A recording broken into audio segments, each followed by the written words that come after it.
Será que dá para tirar uma grana boa fazendo iFood, ou de moto, ou de bicicleta, trabalhando 1h30 por dia? Eu fiz esse rolê. Acabei de postar um vídeo completo no canal mostrando como dá para ganhar dinheiro fazendo isso como atividade extra, como renda extra.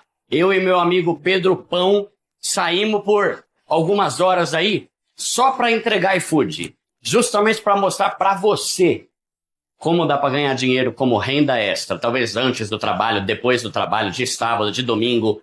Dá para fazer 4 horas por dia, dá para fazer 2, dá para fazer 1h30. E vou te falar, trabalhando poucas horas por dia, mesmo que seja de bicicleta, dá para ganhar muito mais que CLT, que trabalha 9 horas por dia. Vou deixar o link do Story, falo os prós e os contras, o que tem de bom, o que tem de ruim, de difícil, mas assiste, ficou muito boa essa aula.